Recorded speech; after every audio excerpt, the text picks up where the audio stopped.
imagen que la hemos incluido en unos CDs. Tenemos CDs de las zoonosis más importantes que las hemos elaborado para educar a la población.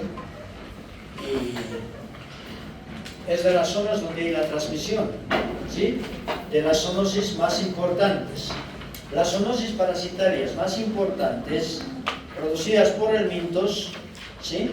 Van a ver que una de esas justamente es la fascioliasis. Y ya han avanzado algunas otras que están entre las importantes. Entonces aquí el contexto, una mujer trabajando, ¿sí? Sus animales, el entorno, aquí vemos que hay ganado y demás, ¿sí? Le hemos puesto aquí alguna otra imagen, que son las fasciolas.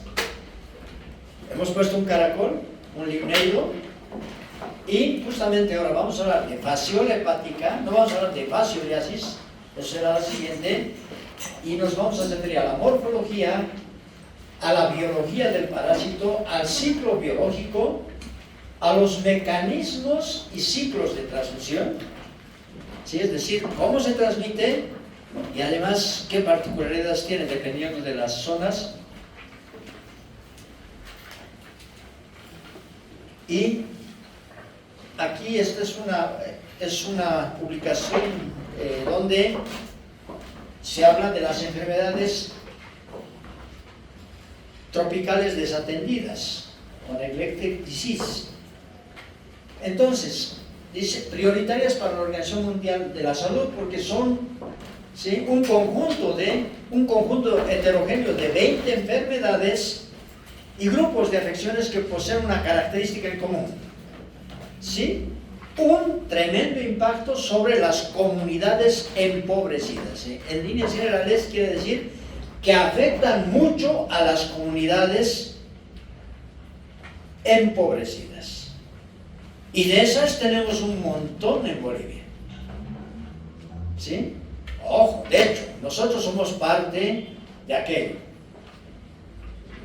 Porque no es que es una ilusión pensar, no, la mayoría de los que estamos aquí tenemos la plata, ¿no? Entonces, eso lo debemos tener bien claro. Y por eso es que antes estaban entre las enfermedades olvidadas. Esta es una publicación de la OMS, sí, ahí está, de la Organización Panamericana de la Salud, y están, en el grupo de esas enfermedades se hablan de aquellas que son preferentemente, ¿sí? Se han elegido como posibles de ser eliminadas hasta el 2030, ¿sí? Y ustedes ven aquí que la mayoría son parasitarias. Y resulta que en la mayoría de los lugares se lleva la parasitología como un pequeño capítulo de la microbiología. Pero no es contradictorio eso respecto a las prioridades, porque vamos a ver, estas que están en círculo, aquí está la lepra, está la sífilis congénita, el tracoma y la fiebre chikungunya, ¿sí? Esas son o bacterianas o virales. Las otras que no están, así con estos círculos grandes, son parasitarias. Y de esas parasitarias varias son por helmintos, vamos recordando, ¿sí? Teniosis y cistercosis. Estamos en la práctica. Es una prioridad para eliminar. Leishmaniasis es una enfermedad parasitaria que la vamos a llevar en el tercer capítulo. Esquistosomiasis es parte de este capítulo, pero la vamos a mencionar, nomás no vamos a detallar muchas cosas. ¿Por qué? Porque a pesar de que existe en el Nuevo Mundo, en nuestro continente, no existe en nuestro país. Sin embargo, es probable que tengamos casos importados, por ejemplo, porque, por decirlos, hay en el Brasil. Felizmente no en nuestra frontera, sino más bien hacia el Atlántico. Existen ciertos lugares del norte de Sudamérica, existen ciertos lugares de Centro y Norteamérica y en algunas islas del Caribe. Pero no en Bolivia, entonces no vamos a hacer mucho énfasis, pero el género Schistosoma es un pariente del género Fasciola, ¿ok? Porque los dos son trematodos. Y de hecho, en el mundo es mucho más importante la esquistosomiasis que la fascioliasis, pero ojo. Ya vamos a ver en algún mapa la importancia de la fascioliasis en Bolivia. Luego tenemos la filariasis linfática y la oncocercosis, que son dos nematodos que viven en la sangre y los tejidos. Entonces, que los vamos a llevar en el segundo capítulo. Tenemos la malaria, que lo vamos a llevar en el tercero, y la enfermedad de Chagas, ¿ok? En el tercer capítulo. Y tenemos las geohelminthiasis. Y cuando hablamos de las geohelminthiasis, casi todas van a ser parte del segundo capítulo, que son varias parasitosis por helmintos. Entonces vean, y aquí tenemos la fascioliasis.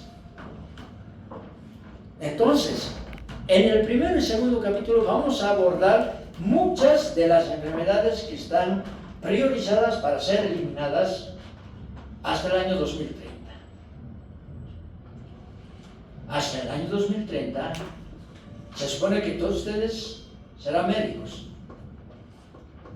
Unos harán alguna especialidad, otros otra, otros estarán como médicos generales, otros serán salubristas, etc. Pero serán parte de esta iniciativa desde diferentes puntos de vista. ¿Ok? Entonces, vean, es necesario mencionar esto de la importancia de estas enfermedades y pasamos ya al mapa de la fascioliasis en el mundo. Y esto es del año 2015. ¿Sí?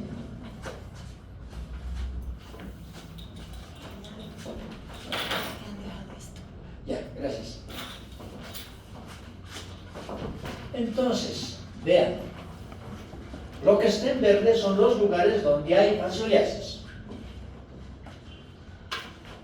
¿Dónde hay? Casi en todas partes. ¿Y será que no hay en Paraguay? ¿Sí?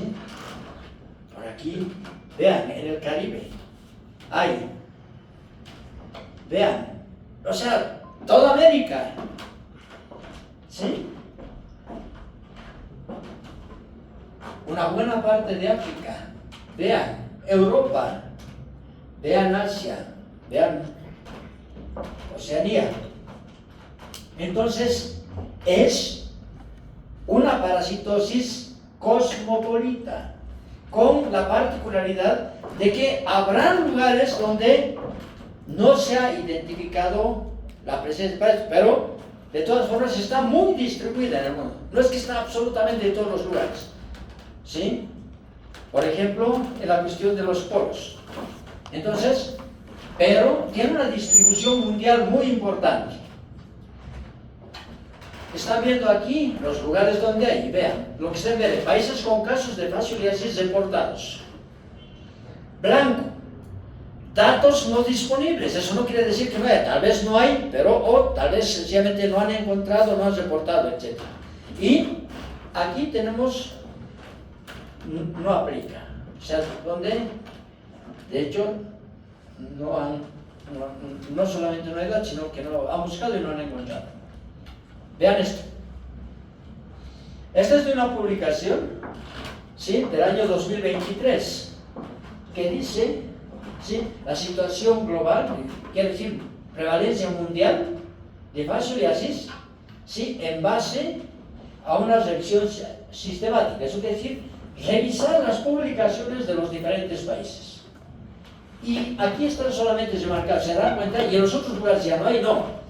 Ellos han utilizado la información de aquellos países que regularmente van notificando. Y entonces, ahí vemos que hay algunos países de África, ¿sí?, hay algunos países que están cerca del Mediterráneo, Turquía por ejemplo, ¿sí?, hay otros países hacia Asia, y vemos que la mayor cantidad está en América. Y de hecho, ¿esto qué es? México. ¿México a dónde pertenece? ¿Ah? Norteamérica. ¿Sí? Pero todos, o sea, en Europa, México y dicen Sudamérica. Desorden. ¿Ya? Es Norteamérica. Vean. Tiene una carga importante. Mientras más oscura sea la mancha, pues más hacia rojo, quiere decir que es mayor la cantidad de psoriasis. No en cuanto al número de casos, sino respecto a la cantidad de población. ¿Entienden? Porque la cantidad de habitantes que tiene Brasil o que tiene México es extraordinariamente mucho más grande que la nuestra, ¿no? Entonces, pero por lo tanto no es el número de casos, sino cuál es la prevalencia respecto a la población. Entonces, no vamos a hacer fiesta por eso. ¿Sí? Pero aquí está. De 0,45% a 21,7%. O sea, estamos en el top. Somos los primeros. Entonces, ¿por qué pongo esto? Porque justamente eso nos está mostrando de que ustedes, estando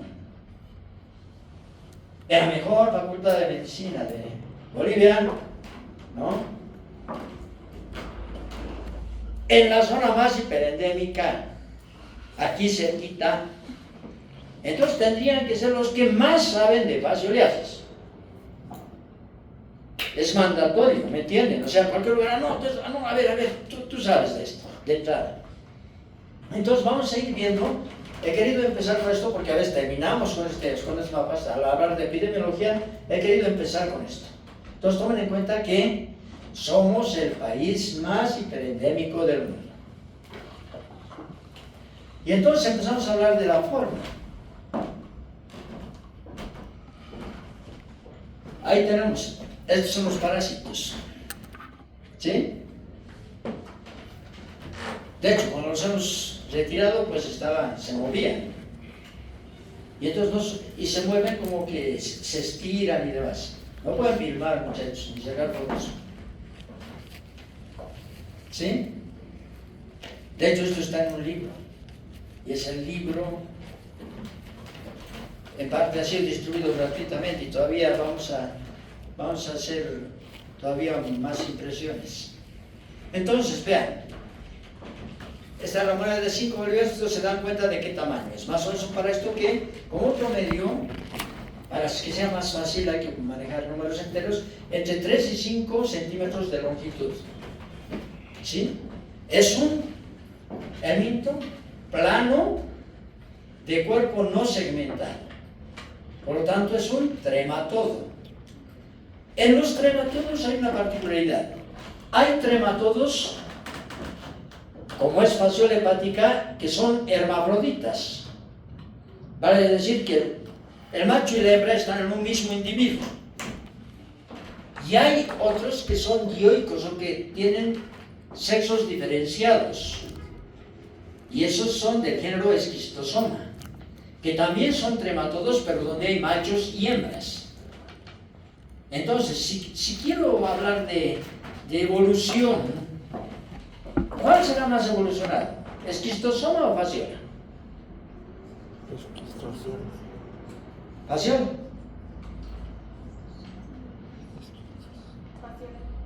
¿Seguro? ¿Nosotros somos hermafroditas? No. Somos el ser vivo más evolucionado. ¿No ven? Dicen, ¿no? Hay muchas pruebas de eso, ¿no? Y también hay muchas cosas que dicen, ¿será? ¿No? Porque a veces hacemos tonterías, destruimos nuestro mundo. Entonces, nosotros no somos hermafroditas, ¿verdad? Tenemos sexos separados. Entonces, hagamos analogía, pues, entre esquistosoma y fasciola. Esquistosoma es más evolucionado que fasciola, a pesar de que los dos son trematodos. ¿Por qué? Porque esquistosoma tiene dimorfismo sexual. Entonces, este es el parásito, ya vamos a ver, solamente aquí quiero que vean la cuestión del tamaño. Después hay una etapa que se llama cercaria, que es Este es parásito que habita en los mamíferos. Esta forma es una forma de renacuajo, más o menos, ¿sí? Que se encuentra en el agua, y esta otra forma es una forma de resistencia que se presenta después de esta y permanece o flotando, o la mayoría de las veces adherida a superficies, principalmente a vegetales. Entonces, inicialmente vemos eso. Vamos a tener tiempo de ver más de la morfología. Y aquí tenemos, este es un parásito del ciclo heteroxeno.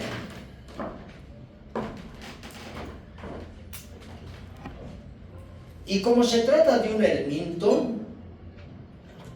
y es un helminto, ¿no?, que en un mismo individuo tiene machos y hembras, entonces la reproducción es sexual. ¿Cómo es helminto? En los helmintos se puede conocer cuál es el estadio adulto, lo que no pasa con los protozoarios. Y además tiene ciclo heteroxeno. Y además tiene reproducción sexual, ¿verdad? Porque los helmintos tienen reproducción sexual, entonces podemos, aquí tenemos el adulto, y el adulto parasita a mamíferos de diferente especie, en los que se reproduce sexualmente. ¿Por qué proceso? Por el proceso de fecundación, ¿verdad? Entonces, producto de la fecundación, este parásito pone huevos, y entonces al poner huevos aumenta la cantidad de parásitos. De un parásito pues habrán miles de huevos, y cada huevo puede continuar su ciclo siempre y cuando llegue al agua. Entonces, en el agua, dentro del huevo va a desarrollar, aquí solamente hay una masa embrionaria y después va a desarrollar un embrión. Estos huevos tienen la característica de ser operculados. Aquí en la parte inferior se puede ver una cosita así un poco diferente al resto. Es como un tapón que se llama opérculo. Entonces, para que el parásito continúe su ciclo, tiene que llegar al agua. Por lo tanto, estos huevos que han sido puestos por el parásito en las vías biliares, porque tiene como hábitat las vías biliares de mamíferos, de diferentes mamíferos, incluido el hombre, entonces, estos huevos no son infectantes. ¿Por qué? Porque no tienen una forma infectante en su interior. Si han sido depositados en las vías biliares, salen con la bilis, llegan a la segunda porción del duodeno, después siguen su trayecto por el intestino delgado, pasan al intestino grueso, salen con las heces y salen embrionados, y salen con una masa embrionaria, pero no tienen todavía un embrión. El embrión se va a formar en el agua, por lo tanto tienen que llegar al agua. Indispensable, hasta el momento. Mamíferos, que son los hospedadores definitivos, agua, ¿verdad? ¿Y por qué tiene que llegar al agua? Porque dentro tiene que, en el agua, desarrollar un embrión. Luego, cuando salga, el embrión va a poder salir por esa especie de tapita que les decía, que se llama opérculo, y ese embrión nada. Ya les voy a mostrar el ciclo luego. Y tiene que ingresar a un caracol. Pero cuando uno le dice, a ver, dibujan un caracol, muchos dibujan así, y después, pero dibujan así, ¿no? Es como su antenita y después como una bolita, ¿no? Entonces aquí, más bien parece como el cuerno de un torito, si vale, ¿no? ¿No ven? Parece como unas orejitas puntiagudas, como de gato más o menos. Entonces estos caracoles son pequeños, miden algunos milímetros, ¿sí? Y se denominan caracoles limneidos, porque no es cualquier tipo de caracol, tienen que ser limneidos, ¿sí? Los limneidos tienen varios géneros y varias especies. Entonces, en el interior, el parásito ingresa al caracol y se transforma y se va a multiplicar en el interior y va a dar lugar a una suerte. Y ustedes imagínense meter una bolsa dentro de otra bolsa. y después dentro de otra bolsa. Entonces, ¿qué pasa? Primero, esta forma que se ha formado en el huevo y que ha ingresado, se transforma en esta estructura que se llama esporocisto. Es como una bolsa. Dentro del esporocisto se van a formar las redias. Dentro de las redias se van a formar otras redias, y dentro de las redias se van a formar cercarias. Entonces, ¿me entienden? Lo que es una bolsa dentro de otra bolsa. Eso está bien explicado en lo que van a tener o tienen de fotocopias. Estas cercarias salen, pero no salen por todo el tejido, sino salen atravesando los tejidos del caracol y vuelven al agua. Entonces, ha entrado al caracol y sale del caracol. ¿Y qué ha pasado en el caracol? El parásito se ha multiplicado mucho y ha aumentado la cantidad de parásitos de manera extraordinaria. No solo se ha multiplicado, se ha transformado, ha cambiado. ¿Ok? Entonces, y toda esta etapa se da en los caracoles. Esta etapa es de reproducción asexual. Por lo tanto, estos caracoles son los hospedadores intermediarios. ¿Está claro? Vamos un poco con la morfología del adulto. Ya le hemos dicho, como que de aquí a aquí más o menos entre 3 a 5 centímetros. Vean, tiene forma de hoja. Y por lo tanto, como conocemos bien la hoja de coca, es, digamos, el mejor mnemotécnico. Acordarse de una hojita de coca, y es la característica, porque no es muy grande el parásito, tiene esa forma de la hoja de coca, ¿verdad? Es plano, y vemos que en la parte anterior tiene una prolongación, como un cono. A eso se llama proceso conoide. Y se entiende por qué, ¿verdad? Estas estructuras, vean, aquí está el proceso conoide y estas aquí, como que son más anchas. Se diferencian de esto. Esto se conoce con el nombre de hombros, ¿no? Entonces el proceso conoide como nuestra cabeza y los hombros. Entonces, una de las características más importantes es que esta parte anterior es muy importante para el parásito, para su biología. ¿Por qué? Porque el parásito también se llama distoma. Distoma quiere decir dos bocas, porque tiene lo que aparentemente fuesen dos bocas, pero no. Tiene una boca que está justamente en la parte anterior, aquí. Se puede ver, ¿verdad? Un orificio, ¿verdad? Entonces, en la parte anterior del proceso conoide, ahí hay bastante musculatura y ahí se abre la boca. Y la boca está rodeada por lo que es la ventosa oral. Ventosa oral. Hay otra estructura que parece también como una boca, pero esta no tiene continuidad y se llama ventosa ventral. Ventral, ¿por qué? Porque está en la cara ventral del parásito. Pero vean, no está en la parte media, sino más bien está a continuación del proceso conoide. Entonces, por eso, distoma, dos bocas. No porque tenga dos bocas, sino porque es la característica que han visto en el momento en que le han dado un denominativo. ¿Ok? Entonces, en la boca se origina, pensaremos, ahí está, el 1 es la boca, el 2 es la faringe, el 3 es el esófago. Entonces se origina un tubo digestivo. Y ese tubo digestivo es ramificado, se ramifica por delante de la ventosa ventral. Obviamente por dentro, ¿no? La ventosa ventral se ve de fuera, pero está ocurriendo eso por dentro. Pero ya se ramifica aquí, como pueden ver aquí. Entonces se ramifica y ahí es un tubo digestivo que se ramifica en dos. Y a la vez hay subramificaciones, vean. ¿Ok?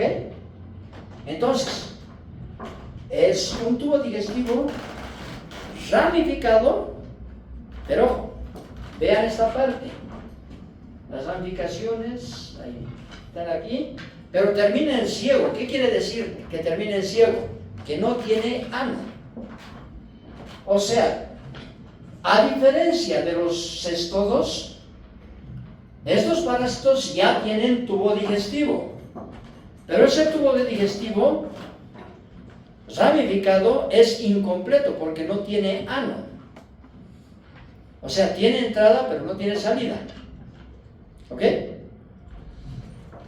Entonces, pero de todas formas ya tienen un tubo digestivo. Entonces, las tenias y los otros, o sea, las tenias solo tienen saginata y las otras tenias, los otros todos, no tienen tubo digestivo. Se nutren a través de la cutícula, ¿no? Por unas especies de pelitos, los pilis.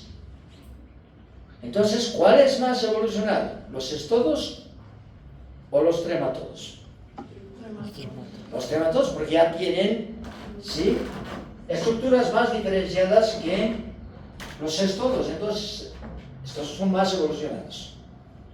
Pero además tienen un aparato excretor bastante complejo.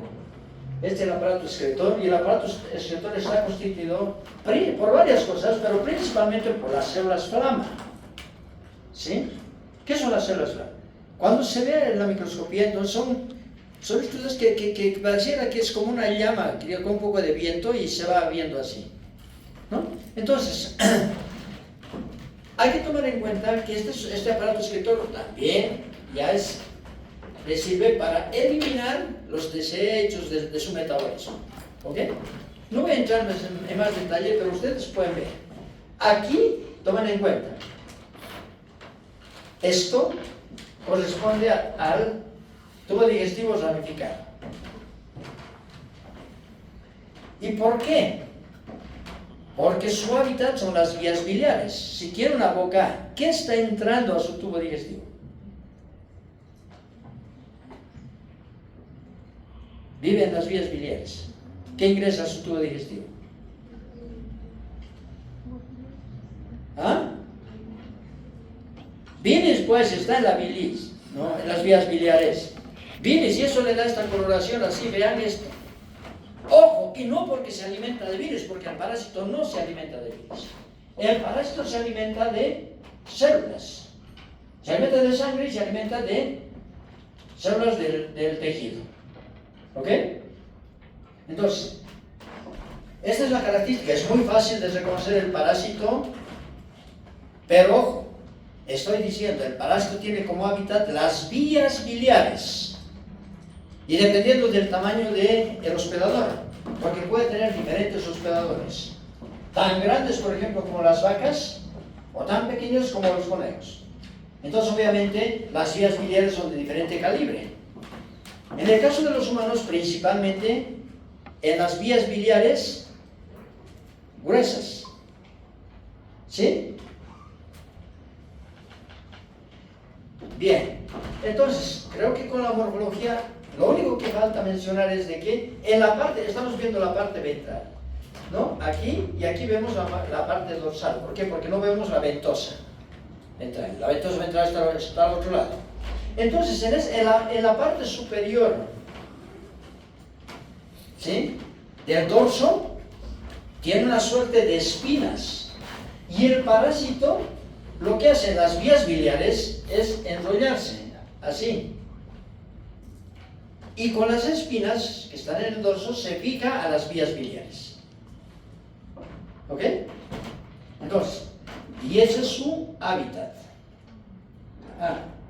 Y ahí está, ¿no? Explicado, ahí está. Vean, arriba está más clarito. Arriba la ventosa oral, alrededor de la ventosa, al centro de la ventosa oral está en la boca. ¿Sí? Vean la ventosa ventral aquí. Ahí está el hombro, y hay una parte que está entre la ventosa ventral y la ventosa oral, que se llama atrio genital. No tiene ningún orificio, pero es en ese nivel donde se unen el aparato sexual masculino y el aparato sexual femenino. Ahí es donde se produce la fecundación. dentro de un mismo individuo. ¿Ok? Entonces con la morfología no vamos a entrar en más detalle aquí del adulto. ¿Sí? Vamos a... Esto ha sido tomada de... Esta imagen tomada de los ciclos clásicos del CDC, pero le he hecho modificaciones, varias modificaciones. Solamente les voy a mencionar rápidamente. El parásito vivía en las vías biliares. El parásito fecundado pone huevos. ¿Sí? Estos huevos salen con las heces. Obviamente, ¿cómo han llegado al tubo digestivo? Pues a través de, si está en las vías biliares, ¿a través de qué conducto? ¿A través de qué conducto han llegado de las vías biliares los huevos a el intestino? ¿Ah? Colédoco.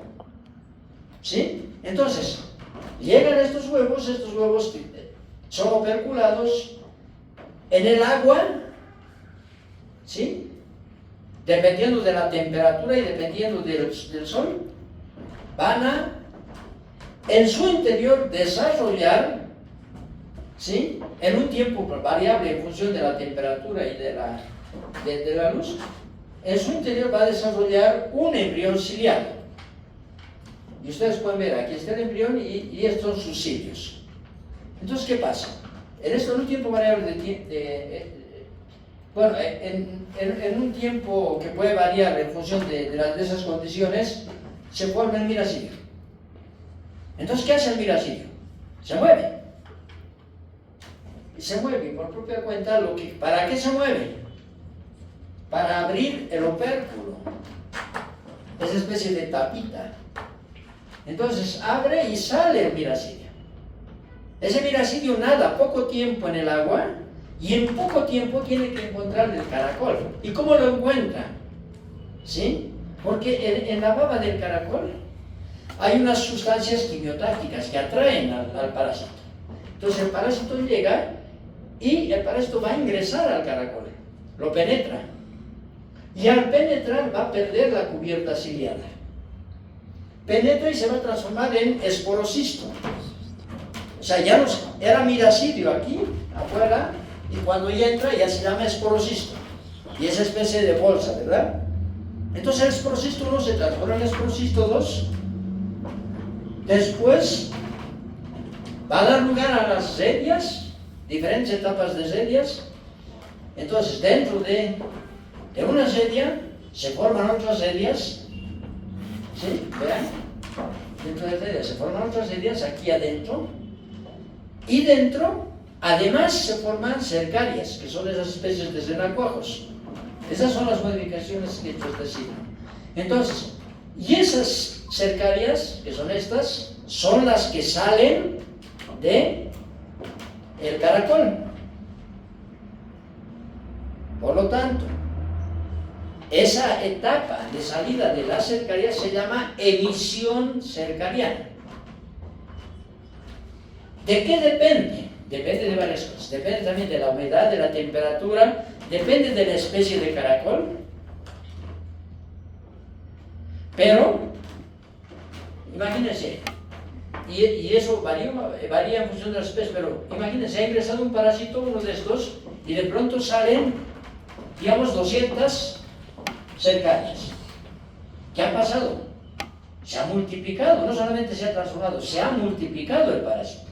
Entonces, la capacidad biótica quiere decir la capacidad de multiplicarse de este parásito es grande.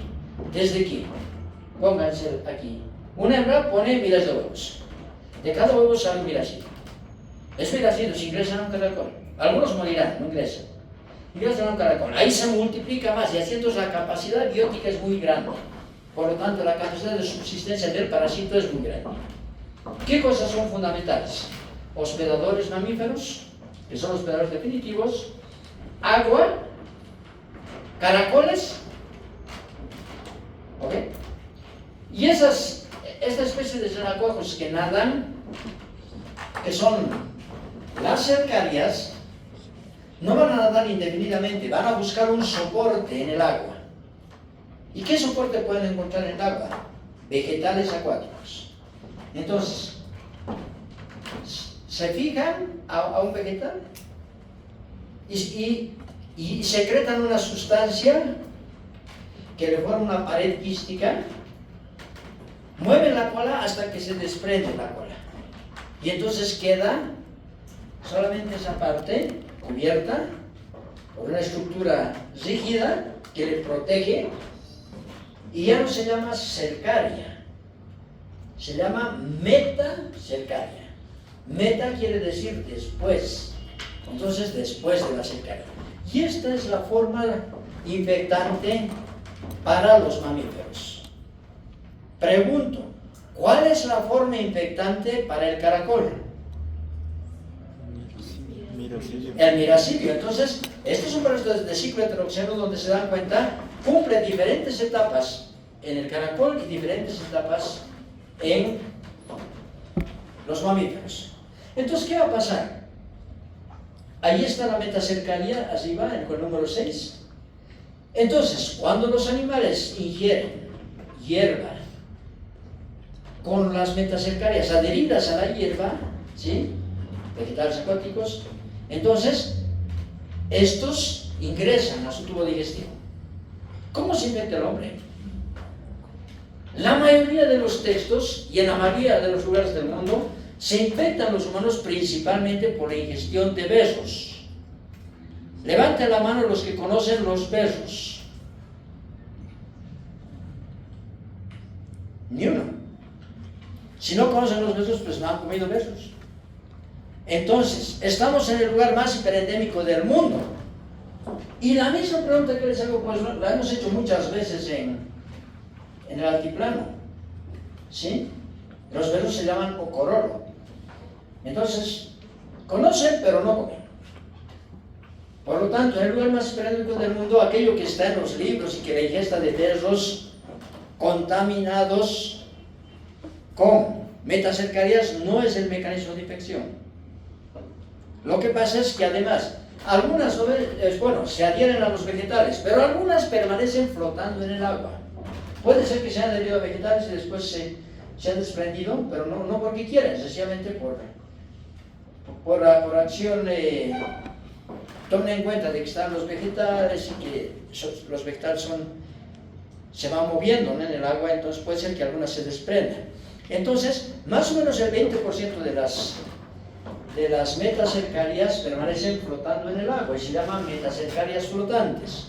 Si están flotando en el agua, ¿cómo se infectarían los animales? Tomando agua contaminada con metacercarias flotantes y comiendo, ¿no?, hierba, ¿no?, contaminada con metacercarias. ¿Y el hombre cómo se infecta? ¿Qué hierbas acuáticas comen? ¿Ves? Los hemos dicho. En otras partes del mundo, sí, está bien. Aquí. Pero si aquí no comen besos, ni conocen. Entonces, ¿qué vegetales acuáticos creen que han comido? Han comido vegetales. ¿Quién ha comido vegetales acuáticos este año? Nadie. Entonces, ¿qué pasa? ¿Pero por qué hay? ¿Cómo se han infectado los humanos?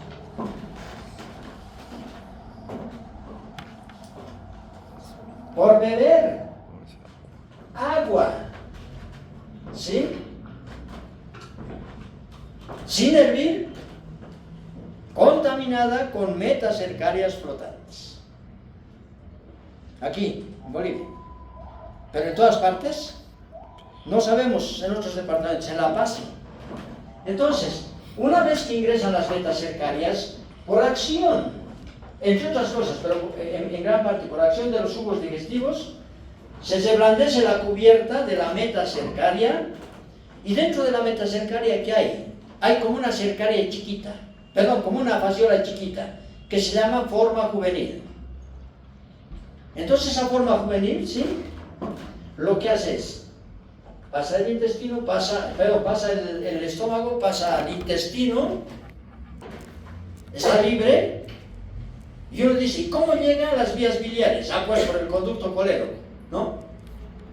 Lo que hace es atravesar la pared del intestino. Si atraviesa la pared del intestino, ¿dónde llega el parásito? ¿Ah? ¿Dónde?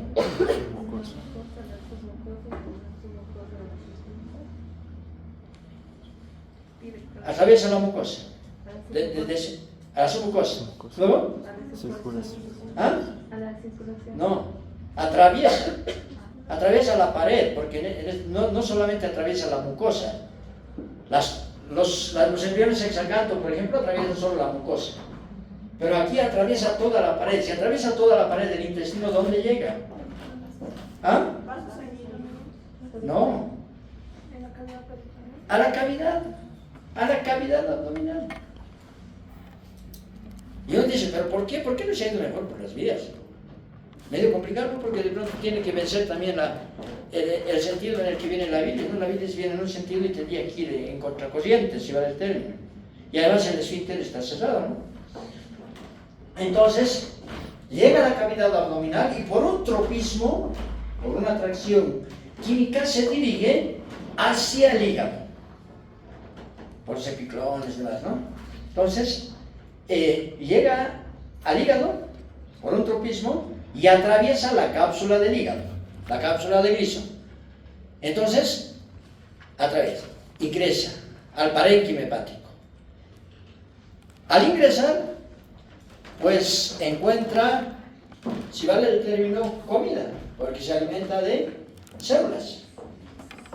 Y entre esos, al ingresar también provoca daño, entonces hay también cierto sangrado. También se alimenta de glóbulos rojos. Y entonces, si ahí va desarrollando de forma juvenil, progresivamente va aumentando el tamaño, etc. Y después se va a ir a localizar en su hábitat. ¿Cuál era su hábitat? En las vías biliares. En las vías biliares se enrolla, ¿verdad? Se entiende, es un tubo, ¿no? Eso, se enrolla. Y varias son células que pueden estar ahí, pueden obstruir la circulación de la bilis, ¿verdad? Entonces ahí, permanece ahí. Después de un tiempo pone huevos, los huevos salen, etc. Se dan cuenta que es un ciclo mucho más complejo, ¿verdad? Es un ciclo heteroxeno complejo. Y ese ciclo va a incluir diferentes etapas. Desde que ingresa a la metacercaria, ahí estamos hablando del mecanismo de infección. Ya hemos dicho, no es un mecanismo, son más, ¿verdad? La forma infectante es la metacercaria para los mamíferos. El mecanismo puede estar involucrando vegetales, puede estar involucrando agua, ¿verdad? Pero para aclarar nada más, el agua contaminada con metacercarias ¿es un mecanismo de infección? Hoy día me han preguntado eso, ¿no es? ¿Qué es? Es una fuente de infección. El mecanismo es cómo ingresa. No. ¿Dónde estaba la forma infectante? Ojo, no confundamos fuente de infección con mecanismo de infección. Porque mecanismo de infección responde a la pregunta de cómo se infectó el hospedador o cómo el parásito ha ingresado o invadido el organismo, ¿verdad? Entonces este es el mecanismo de infección, el ingreso de la metacercaria, ¿verdad?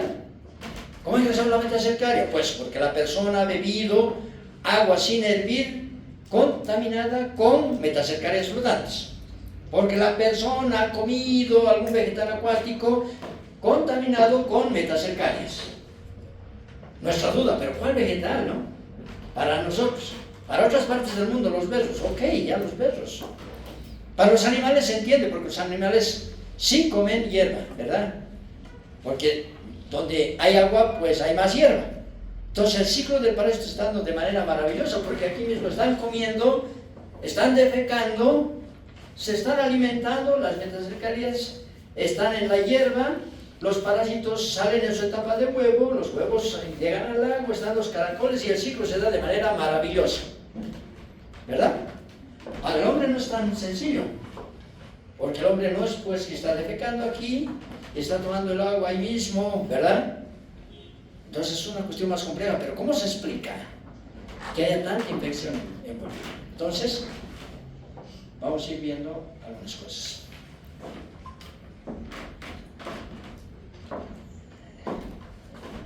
Un poquito inspirado en algún ciclo, en el anterior, pero esto está bastante modificado, ¿sí? Lo he hecho recién para esta clase, ¿sí? Entonces, vean, los hospedadores definitivos, ¿sí? Animales, mamíferos, otro animal mamífero, somos animal mamífero, ¿verdad? Entonces, todos portando al parásito en sus vías biliares. Salen los huevos. Los huevos tienen que llegar al agua. Dentro de los huevos desarrolla el miracidio. Una vez que ha desarrollado el miracidio, hace movimientos. Abre la tapita, el opérculo. Aquí está el opérculo. Y sale. Entonces aquí está, embrión ciliado. ¿Verdad? Entonces, este embrión ciliado busca al caracol. Ya hemos dicho porque hay sustancias que van a atraer al miracidio. Y el miracidio va a ingresar, va a invadir el organismo del caracol. No es que el caracol se lo va a comer, sino que va a ingresar. ¿Y por dónde? Esta parte que está en la parte inferior se llama pie. Por el pie, principalmente, o cerca de las antenas, cerca de la base de las antenas. Principalmente, eso no quiere decir que, por ejemplo, no puede ingresar por aquí, puede ingresar, pero principalmente por estos lugares. ¿Sí? Al ingresar, pierde la cubierta ciliada. Ya en el interior va a quedar esto. ¿Sí? Ha ingresado por aquí y el parásito va a ir a la parte del organismo del caracol que está dentro de la concha. Y dentro de la concha está principalmente el aparato digestivo, lo que se conoce como hepatopáncreas. Entonces, se ha transformado en miracidio ya aquí, luego el miracidio aquí se ha transformado en esporocisto, ¿no? Y sucede, después hay una sucesión, esporocisto, redia cercarias, ¿verdad? Entonces, vean, aquí está. Esporocisto y aquí está, dentro está una redia. ¿Sí? Luego esta va a dar origen a otra, pero aquí está otra redia. Y aquí dentro están las cercarias. Y las cercarias salen del caracol. Y nada. Nada, aquí están las cercarias y después se adhieren a algún vegetal y pierde la cola. Y además, antes de perder la cola, se han rodeado de una pared quística. Y se llaman metacercarias, son la forma infectante, son la forma de resistencia. ¿Ok? No vale piratear esto, ¿eh? Me voy a enojar, de verdad. Puedo poner lo que está en internet, no puedo, o sea, el ciclo y ya está, y lo repito, no pasa nada. Trato de hacer algo para que sea un poquito más claro, pero no es muy justo, ¿no? ¿O no? Esto me toma tiempo.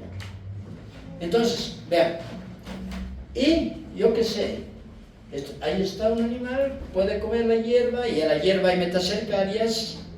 Esas metacercarias, una vez en el tubo digestivo, van a dejar en libertad a la forma juvenil. Eso ya no está graficado aquí porque sería complejo. La forma juvenil, pero es fácil de entender, ¿verdad? Atraviesa la pared intestinal, llega a la cavidad peritoneal, llega a la cápsula de Grisson, la atraviesa y finalmente llega a su hábitat. Y después de un lapso de tiempo va a poner huevos. Entonces, entre que se ha infectado cualquier mamífero hasta que hay huevos hay un lapso de tiempo donde no habrá huevos porque el parásito está recién en el parénquima hepático y todavía no ha llegado a adulto. ¿No? Entonces, hay que tener en cuenta que el lapso de tiempo desde que se infectó cualquiera de los hospedadores hasta que encuentran huevos en heces, ese es el periodo prepatente. El periodo prepatente. La etapa desde que la forma juvenil, atraviesa el intestino, ya está dañando la pared del intestino, ahí empieza la fase invasiva. ¿Por qué? Está invadiendo tejidos. Atraviesa el intestino, luego atraviesa la cápsula de Grisson, luego atraviesa el parénquima hepático hasta llegar a las vías biliares. Entonces, desde que empieza a atravesar el intestino hasta que llega a las vías biliares, eso es lo que se conoce con el nombre de fase invasiva. Y se entiende por qué se llama fase invasiva, ¿verdad? Una vez que el parásito llega a las vías biliares, todavía no es adulto, todavía es forma juvenil, sigue desarrollando, ¿ya? Pero más que todo es como un crecimiento, no hay muchos cambios en su estructura, pero llega adulto. Cuando ya está en las vías biliares, ya no es la fase invasiva, ya se conoce con el nombre de fase de estado. ¿Sí? Acuérdense bien porque todo esto va a estar relacionado con las manifestaciones clínicas y con el diagnóstico. Ahora tomen en cuenta esto. Esta es una imagen de África. ¿Sí? Eso está pasando ahora, en pleno siglo XXI, cuando ya queremos conquistar otros planetas, ¿verdad? Y cuando no tenemos la empatía de cortar ciertas cosas. ¿Cómo es posible que en este siglo haya gente que esté tomando agua sucia? Esta es sucia. Pero ojo, esto es solamente para mostrarles, así como es sucia, de pronto dicen, entonces que tome agua clara. ¿Ok? Que tome agua clara. Igual puede ser contaminada, y es más, estos caracoles prefieren aguas claras. Entonces, si es así como se van infectando las personas en varios lugares del mundo. Y eso es lo que está ocurriendo también en nuestro medio. Entonces, en la medida en que tengan más agua potable las personas, pues menos posibilidades de infectarse tendrán. ¿Por qué? Porque los besos no están casi involucrados con la transmisión en Bolivia, con la infección. ¿Ok? Eso quiere que quede bien clarito, y digamos esa era la intención de este imagen. Entonces, ¿por qué fasciole hepática es importante en Bolivia? Porque en primer lugar es sumamente curioso. Enseguida terminamos. ¿Ya? Es importante en Bolivia, pero ojo, realmente en Bolivia no. Sobre todo en La Paz. En La Paz pasan cosas rarísimas, y en todas partes no. En el altiplano de La Paz. Y en todo el altiplano no es en todo el altiplano. Es en el altiplano norte. Pero altiplano norte es lo mismo que norte de La Paz. No. Norte de La Paz es Amazonía. Es trópico. En el altiplano norte de La Paz específicamente, ¿sí?, en las provincias Los Andes, Omasuyos, Ingavi y Murillo. Estamos en este momento en la provincia de Murillo. Ahí se han encontrado las comunidades más hiperendémicas del mundo respecto a la fascioliasis animal y respecto a la fascioliasis humana. Ningún lugar del mundo tiene tanta fascioliasis. Y eso es lo complejo. Eso no quiere decir, ¿sí?, que solamente haya fascioliasis en el departamento de La Paz y solamente en el altiplano. Porque se han encontrado animales infectados, principalmente ganado vacuno, pero también ovejas y también otros, por ejemplo, caméridos, ¿sí?, en otros departamentos de Bolivia. Pero hasta el momento no hay ni un solo caso de fascioliasis humana diagnosticada en otros departamentos. ¿Pero por qué? Si hay en los animales, ¿por qué en La Paz? Una incógnita. Ya saben que puede ser por el agua. ¿no? ¿Cuáles son los hospedadores definitivos de la fascioliasis? Son varios mamíferos, principalmente los mamíferos domésticos que forman parte de los animales de consumo, del ganado, ¿sí? Vacunos, ovinos, porcinos, asinos y camélidos, principalmente. Todos estos parte de la ganadería, ¿verdad? De esas regiones. Y tristemente, hay libros que lo dicen, muchos libros, que dicen que el hombre es un hospedador accidental. Pero un hospedador accidental es aquel hospedador en el que el ciclo biológico del parásito se interrumpe. En cambio, no, en el hombre no pasa eso, porque el parásito llega a las vías biliares, los parásitos ponen huevos, y los huevos salen, y los huevos pueden continuar su ciclo en el agua. Por lo tanto, no es un hospedador accidental, ni aquí ni en ningún lugar del mundo. ¿Y por qué tantos libros mencionan aquello? Artículos científicos mencionan aquello. Porque están equivocados. Otra cosa es, miren, en La Paz es donde hay muchos casos humanos. No sabemos qué pasa en Santa Cruz, Cochabamba y demás, donde solo están infectados los animales. Otra cosa es que en La Paz el humano sea un hospedador habitual y que en otros departamentos parece que no es hospedador. Pero no porque sea mal hospedador o porque genéticamente hayan cosas diferentes, sino que de pronto no ha habido la oportunidad de que se infecten los humanos. Entonces, en otras partes del mundo y en otras partes de nuestro país, ¿sí?, y en otras partes del mundo donde hay pocos casos humanos, el hombre es un hospedador ocasional. Mientras que en Bolivia, específicamente en La Paz, el hombre es un hospedador habitual. Y en ninguna parte del mundo el hombre es un hospedador accidental. Si leen en algún lugar, tienen los argumentos para decir que están equivocados. ¿Ok?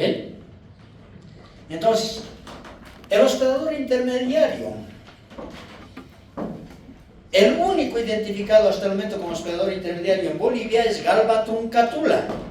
¿Qué tiene de importante o qué de interesante Galba truncatula? Antes, aquí han estado los malacólogos. Los malacólogos son los científicos que identifican y trabajan sobre los caracoles. Identificar los caracoles es bien difícil a nivel de especie. Entonces ellos, por ciertas diferencias en la concha, dijeron que teníamos, ¿sí?, Limnea truncatula y Limnea aviatris. Ninguna de las dos se ha encontrado en Bolivia. De hecho, cuando yo hice la asignatura como alumno, me dijeron eso. En mis primeros años de docencia yo decía eso. Pero luego, con las herramientas de biología molecular, donde ya podemos ver los genes, entonces se ha identificado que no eran ni Limnea aviatris ni Limnea aviatris. Lo que tenemos en nuestro medio es Galba truncatula. ¿Pero qué tiene de particular Galba truncatula? Galba truncatula está presente en varios lugares de Europa, está presente en varios lugares de África. Es decir, está presente y en otros lugares más, ¿no? Está presente en el Viejo Mundo y en el Nuevo Mundo. Entonces, a partir de eso, los españoles, ¿sí?, con Mascoma y colaboradores, yo trabajo con él, no hemos hablado del mismo idioma, ¿sí? O sea, la doctora Durán también ha trabajado con ellos, no hemos hablado del mismo idioma, entonces nosotros tenemos muchas diferencias con ellos, y ellos dicen que los caracoles habrían llegado al Nuevo Mundo en las pezuñas de las vacas, en la época de la invasión española. Pero es lejos, ¿no?, España. Y digamos, y eso sí, los caracoles resisten mucho, pero digamos, en las pezuñas, si es secado el vaso, pueden resistir ahí. Pero ojo, nosotros no estamos en la costa, ¿no? Entonces, o sea, que hayan llegado, imagínense, y estaban en las patas. Y las vacas han tenido que venir pues, caminando, ¿no?, para llegar aquí. ¿Será? Ojo, todo el mundo les cree, porque además son del centro de referencia en fascioliasis, de la Organización Mundial de la Salud. Entonces dicen, por lo tanto nosotros, como está publicado y está dicho, según ellos, ¿sí? El caracol habría sido introducido en la época de la colonización o invasión española. ¿Sí? ¿Por qué? Porque los caracoles de aquí son la misma especie, son genéticamente iguales a los caracoles de España, de Portugal, de Francia, etc. Galba truncatula. Esa es una de las cosas. Además, la fasciola hepática de aquí es igual que la fasciola hepática de esos lugares y de otros. Por lo tanto, también tanto el caracol como el parásito habrían sido introducidos. ¿Y cómo habrían sido introducidos los fasciola hepática? Podría ser dentro de los caracoles. O también dentro de los animales, pues, o sea, si han venido las vacas con sus patas con los caracoles, también podrían venir con su fasciola, ¿no? Dentro. Y otros animales, y los humanos también. Entonces, según la teoría de los españoles, ¿sí? La fascioliasis, específicamente los caracoles y los parásitos, habrían sido introducidos a América. Nosotros desde la década de los 90, les decíamos que no compartíamos ese mismo criterio. Y tenemos muchas razones para pensar, pero lo tengo que mencionar porque los libros van a encontrar así, entran a las páginas de la OMS, van a encontrar aquí. Ahora, ¿cuáles son los mecanismos de infección en nuestro medio? Porque estamos hablando ya de Bolivia y del altiplano. Beber agua sin hervir contaminada con metacercarias flotantes, que sería muy frecuente. Chupar el tallo de vegetales acuáticos crudos. Todos conocen la totora, me imagino. ¿Sí? Son las plantas acuáticas con unos... son tubulares, ¿no? Las plantas tubulares, o sea, como tubos y ahí después con una cosita, ¿no? Arriba, como un cotonete, digamos así, gigante, ¿no? ¿Lo ven? Entonces, las totorillas son más pequeñas. ¿Y qué pasa? Que en el altiplano algunos arrancan y chupan esa parte inferior. ¿Por qué? Porque es más o menos dulce. Entonces, nosotros también manejamos la teoría de que sí, al chupar, pues esa parte está en contacto con el agua, podrían también infectarse con el parásito, porque el parásito está adherido a estos vegetales. ¿Sí? Pero resulta que nosotros seguimos trabajando en el altiplano y no hemos visto que esa sea una práctica habitual.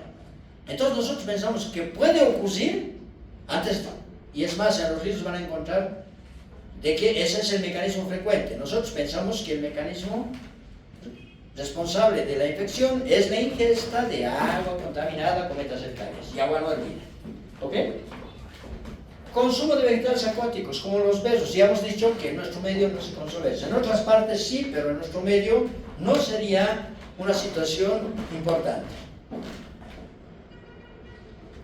Vean, desde la década de los 70, 15 a 25% de mortalidad en el ganado ovino por fascioliasis. El año 74 nos encuentra 100% de animales parasitados en vacas, albahacas y ovejas.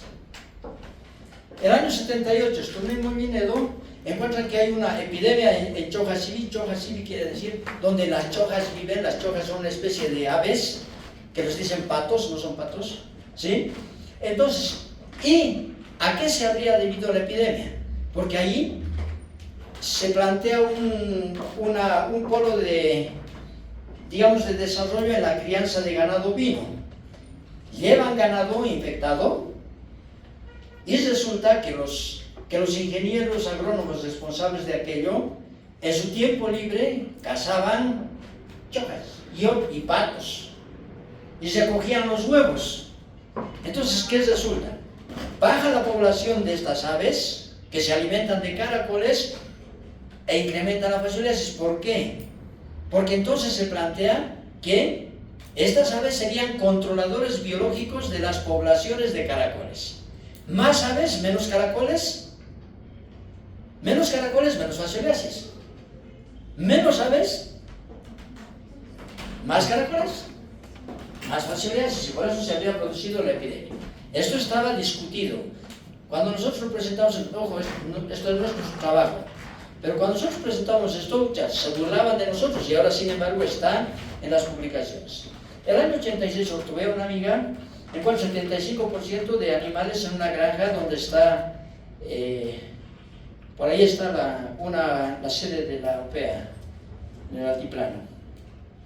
¿Sí? Ya en el 89 empezamos a trabajar y planteamos, somos los primeros en plantear juntamente con otro equipo del doctor Cáceres, y decimos que Bolivia presenta las zonas de mayor endemia del mundo en humanos, en coendemia con hidatidosis botulincoquística y teniosis y cercosis. Sí, encontramos que hay hiperendemia en mamíferos de la zona, incluyendo porcinos, no por lo que habíamos estudiado, sino por lo que habíamos revisado de las publicaciones. Planteamos que la gente se automedicaba con el triclavendazol. El triclavendazol en esa época solamente era para uso veterinario, no se podía consumir en humanos, no estaba autorizado por la Organización Mundial de la Salud. Pero la gente de la zona decía, si esto no es vaca, pues para mí más poquito. Ellos se automedicaban. Ya estamos hablando de décadas atrás, mucho antes de que ustedes nazcan. ¿Sí? Participación de los patos silvestres. Ojo, no son patos, les decía, ¿no? ¿Pero por qué lo ponemos? Porque en su momento nos decían, y son los patos que son controlados biológicamente. No son patos, son aves que se llaman patos del lago, ¿no? Las chocas. Entonces, y se llama la atención sobre el desarrollo del ciclo biológico del parásito en condiciones tan adversas del altiplano. ¿Por qué? Porque la mayoría de los focos de fascioliasis del mundo están entre el nivel del mar y por debajo de 2000 metros. ¿A qué altitud están las zonas del altiplano? Más o menos alrededor de los 3800 metros. Entonces, ¿cómo puede irle tan bien a la fasciola hepática aquí? ¿No? Y se plantean posibles estrategias de control. Entonces, más adelante, Hiller encuentra alta prevalencia mediante serología, 53%. Uno de cada dos tenía fascioliasis. Luego, el equipo de Mascoma. En esa época nosotros hicimos una revisión y le entregamos al equipo de Mascoma. Cuando llegaron, le entregamos nuestro borrador de todo lo que habíamos revisado. Y ellos empiezan con varios estudios, confirman las zonas de hiperendemia. Por estudios moleculares encuentran que el hospedador es Limnea truncatula. Entonces, estas son las primeras publicaciones. Luego Limnea cambia a Galba truncatula, es la que se llama ahora. Es el nombre de ahora adecuado, más bien. Y se ve que hay excelente adaptación de los parásitos y moluscos a las condiciones del altiplano, confirmando lo que nosotros habíamos dicho en el pasado. Y hacen estudios sobre la biología de fasciola hepática en los caracoles. ¿Sí? No se preocupen, es solamente para mostrarles muchas publicaciones de fascioliasis en el ganado y en humanos que se habían hecho anteriores a la década de los 90. Es decir, no es que han venido a descubrir las cosas, o sea, esto se conocía ya mucho de la fascioliasis aquí, ellos han venido a corroborar y aclarar algunas cosas, por ejemplo, de qué es Galba truncatula, el caracol que está como hospedador intermediario. Entonces aquí, infección en bovinos, vean tantos trabajos, queremos ver desde el año 1923, 1979, etc. Muchos trabajos. Aquí en ovinos, sí, desde el año 73 y vamos viendo aquí hasta el año 93, muchos trabajos. Y con prevalencias muy altas, hasta del 100% en algunos lugares. ¿Sí? Fascioliasis humana en La Paz, ¿sí? Tenemos 20 casos del año 1939, imagínense. Y después hay descripciones de varios casos. Y lo más importante es que en Cuyucachí se encuentra, con un solo examen, 72% de infectados el año 1982. ¿Quién? La doctora Lilia Verasey. Con un examen. Si le hacían seriado, tal vez era 100%. Es la mayor prevalencia de fascioliasis que se ha encontrado en el mundo hasta ahora. Entonces, ¿dónde están localizadas las zonas? Aquí está. Este es el lago Titicaca. Y ahí está la provincia de Huamasuyos, la más hiperendémica del mundo. Perdón, los Andes. Es los Andes. La provincia más hiperendémica está Huamasuyos, está Ingavi y está Murillo. Todas están por aquí nomás, pero ojo, y están en las cercanías del lago, pero no ocurre en el lago. Y en una publicación del equipo de Mascoma muestra que ellos hacen una nueva clasificación y dicen que se denominará hiperendemia cuando la prevalencia sea mayor del 10% en niños, ¿sí? O sea, mayor del 10% con altas prevalencias en niños de 5 a 15 años de edad. Y esto era muy frecuente ya, porque la mayoría de los estudios se han hecho en niños. Y las prevalencias más altas de fasciolías humanas se encuentran en el altiplano boliviano. Confirman lo que se había dicho anteriormente. Y una cuestión, con eso terminamos. Vean, ojo, una cosa que dije, nunca Eddie Martínez dijo que la transmisión era por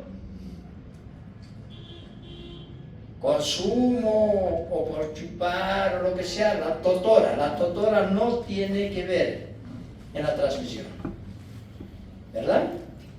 Aclaro eso.